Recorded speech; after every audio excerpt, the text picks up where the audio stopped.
ሰላም ውዶቼ ቤተሰቦቼ እንዴት ናችሁ?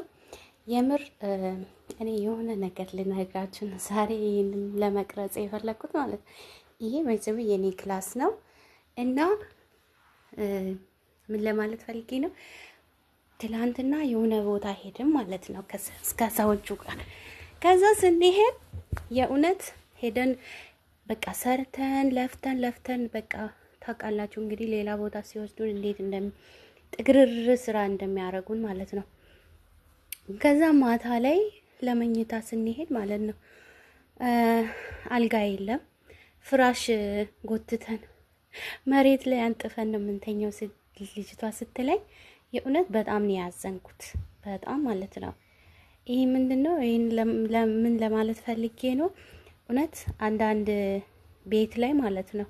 እኔ አሁን ያለው ጆርዳን ላይ ነው፣ ግን አንዳንድ ቤት ላይ ምንም ብሰሪ ምንም ብደክሚ ማለት ነው የሆነ የራስሽ ክላስ ጽድት ያለ አልጋሽ ጽድት ያለ በቃ ምንም ነገር ማለት ነው ሲኖርሽ አሁን ደስተኛ ነው የምትሆኙ። ምንም ቢሆን እረፍታለሽ። እና እኔ እውነት ትላንትና በልጅቷ ላይ እኔ በቃ ለልጅቷ በጣም ነው ያዘንኩባት። የሆነንቴን ነው የምላችሁ። እንደዛ ለፍታ እንደዛ ሰርታ እንደዛ ሆነ ውላ ስትመለስ ደግሞ እንግዲህ ጎኗን የምታሳርፍበት ቦታ ራሱ የላትም። በጣም ነበር ያዘንኩት ማለት ነው። እና ውዶቼ እንግዲህ እንደዚህ አይነት ቤትም አለ። እኔ ፈጣሪ ይመስገን፣ እውነት ፈጣሪ ይመስገን።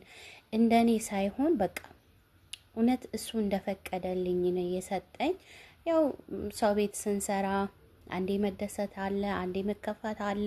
ቢሆንም ከዛ መሀል ውስጥ በቃ የሆነ ጊዜ በቃ ጨንቆሽ ራሱ ለማልቀስ ራሱ ስትፈልጊ ማለት ነው ክላስሽ ትገቢና ቅርቅር አድርገሽ ዘግተሽ ከዛ አልቅሰሽም ቢሆን ደግሞ በቃ ምንም ቢሆን ማለት ነው ትጨርሻለሽ። ግን እንደዚህ አሁን ሳሎን ላይ የሚተኙ ልጆች መተላለፊያ ላይ የሚተኙ አንዳንዶቹ ጭራሽ የእውነቴን ነው የምላችሁ ሽንት ቤት ማለት ነው ሽንት ቤት ጎን ላይ አለ።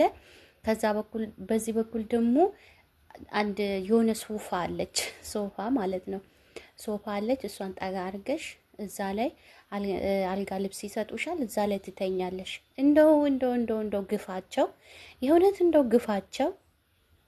እውነት ሰውን እኮ እነሱ እንደ ቆሻሻ ነው የሚያዩት። በተለይ አንዳንዱ፣ ሁሉንም አልልም። እና የእውነት የእናንተ ሰዎች እንዴት ናቸው? ክላሳችሁስ እንዴት ነው? ጽድት አድርጋችሁ ትይዛላችሁ ወይ? እኔ በበኩሌ እግዚአብሔር ይመስገን የእውነት በቃ ኮራለሁ። ለምን ምንም ነገር ቢሆን በቃ ጎኔ እርፍ ነው የምለው።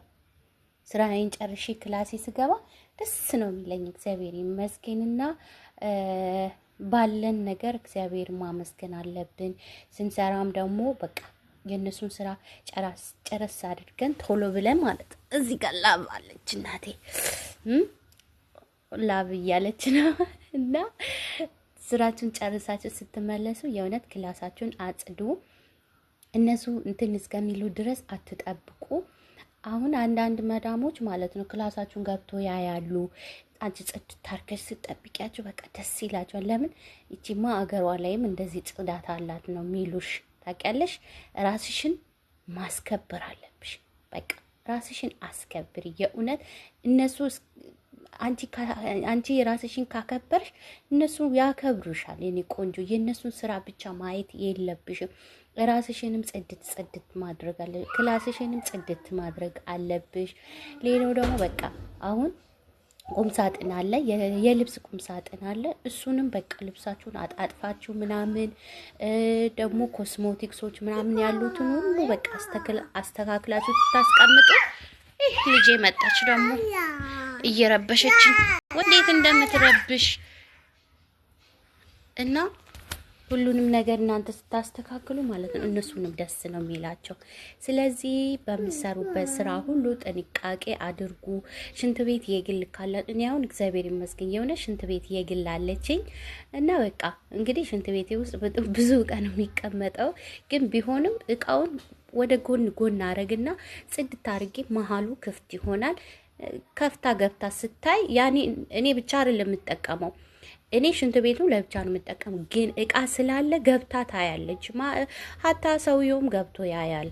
የሆነ እቃ ሊወስድ ሲፈልግ ይገባል። ስለዚህ ጽድት ሳረግ በቃ ደቶል ጨምሬበት ምናምን ሳሙና ጨምሬበት ጽድት ሳረገው ማለት ነው። እነሱም ደስ ነው የሚላቸው እና እንደዛ ስታደርጉ ራሳችሁንም ታስከብራላችሁ።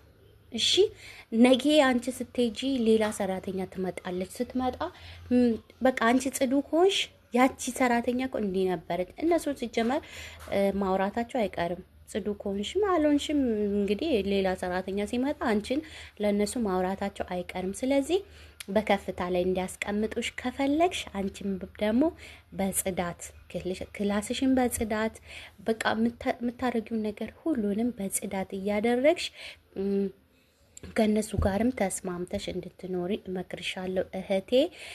እና እንግዲህ ሁላችንም ለሀገራችን እግዚአብሔር አምላክ ያብቃን። በሰላም እንደመጣም በሰላም እግዚአብሔር አምላክ ይመልሰን። ደግሞ እዛ ያሉ ቤተሰቦቻችንን እግዚአብሔር ይጠብቅልን። እጅግ በጣም የእውነት እንትን ስላለኝ ነው ይሄንን ቪዲዮ ልሰራ እንትን ያልኩት እና እንግዲህ ተጨንቃችሁ ተጠባችሁ የነገ ቀኔ ሲወጣ ከዚህ እገላገላለሁ ብላችሁ እንግዲህ ራሳችሁን አሳምናችሁ የተቀመጣችሁ እህቶቼ በርቱልኝ፣ ጠንክሩልኝ። እንግዲህ ያው ምንም አዲስ ነገር የለም በዚህ ዓለም ላይ።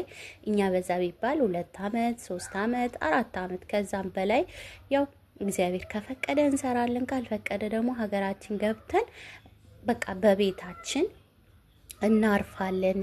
እና በዋናነት ከምንም ይልቅ ራሳችሁን ጠብቁ፣ ምግብም ብሉ፣ ደግሞ ስትሰሩ ውሃ ጠጡ።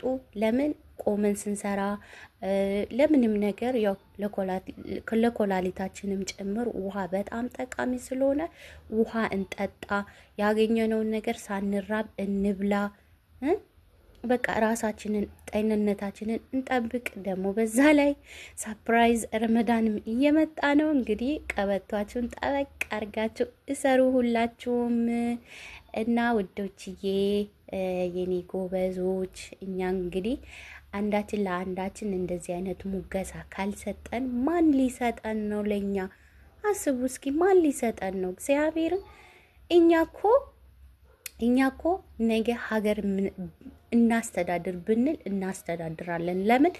የአረቦችን የእያንዳንዱን አይምሯቸውን ጠብቀን የምንሰራው እኛ ጎበዞች ነገ ሀገር ማስተዳደር ምንድን ነው ሀቢብቲ? አንቺ እኮ በአሁን ሰዓት የእውነቴን ነው የምልሽ ዲግሪ ማስትሬት ከጫነው ትበልጫለሽ። ሰውን እንዴት መያዝ እንዳለብሽ፣ ሰውን እንዴት መንከባከብ እንዳለብሽ፣ ሰው እንደመጣ አንቺ ደግሞ እንዴት እንደምታስተናግጂ ሁሉን ነገር ታውቂያለሽ። ግን አንቺን አሳንሶም ለማየት አንቺን ዝቅ አድርጎ ለማየት አንቺ በቃ ምንም አጠቅሚ፣ ምንም አሰሪ፣ ምንም አንቺ እንትን አይደለሽም በቃ ብሎ ለሚያንቋሽ ሰው ቦታ አትስጪ። በቃ ቦታ አንስጥ ለሰው። ስለዚህ ጠንክረን ሰርተን እግዚአብሔር ካለ በሰላም ሀገራችን ገብተን ደግሞ በቤታችን እየተደሰትን ለመኖር ዋናው ገንዘብ ነው። ገንዘብ መያዝ አለብን፣ ብር ማጠራቀም አለብን። ለዛም ለዚህም እያለን ማለት ነው መጨረሻ ላይ ሄደን ድጋሚም ወደ ስደት ከመጣ ስደት ነው። ያው ስደት ነው። 10 መጣሽ 20 ጊዜ መጣሽ ስደት ነው። ያው ምንም አይለወጥም። በቃ ምንም አዲስ ነገር የለም። ስለዚህ ብር እየጨመረ ነው፣ ዶላር እየጨመረ ነው። ስለዚህ እኔ ሀገሬ ላይ ቁጭ ብዬ ምን ሰራለሁ? ሀቢብቲ ዶላር መጨመሩን ብር መጨመሩን አትመልከቺ። አንድ የሆኑ ሰራ አድርገሽ ከሄድሽ ነገ ደግሞ የተሻለ ስራ እዛ ለምን በወር 10,000 ብር አሰሪም? ለምን በወር 5,000 ብር አሰሪም እንዴ? በሰላም ገብተሽ በሰላም ወጥተሽ ሚጨቀጭቅሽ የለ። ለምን በዚህ ሰዓት ተኛሽ ሚልሽ የለም። ለምን በዚህ ሰዓት ክላስሽ ገባሽ የሚል የለ። እንኳን ሌላው ቀርቶ እኮ ሻወር ስገቢ ራሱ እኮ ሰዓት ይሰጥሻል አይደል እንዴ? ሀቢብቲ ይሄንን እያሰብን ድጋሚ መምጣቱን ድጋሚ መሄዱን በቃ ሁሉንም ነገር እንግዲህ ከራሳችን ጋር ተመካክረን ሰርተን ተለውጠን ገብተን እዛ ደግሞ እንድንሰራ እግዚአብሔር አምላክ በረከቱ ጸጋውን ያብዛልን። የኔ ቆንጆዎች እጅግ በጣም እወዳችኋለሁ። በምክሬ እንግዲህ ምክሬ ደስ ካላችሁ መጀመሪያ ቪዲዮዬን ላይክ በማድረግ ጀምሩ። ደግሞ ኮሜንትም ጻፉልኝ፣ ሰብስክራይብ አድርጉኝ። ከልብ ከልብ እወዳችኋለሁ። ተመልሼ እንግዲህ በሌላ ቪዲዮዬ እንገናኛለን። መልካም ቆይታ እላችኋለሁ። ባይ ባይ።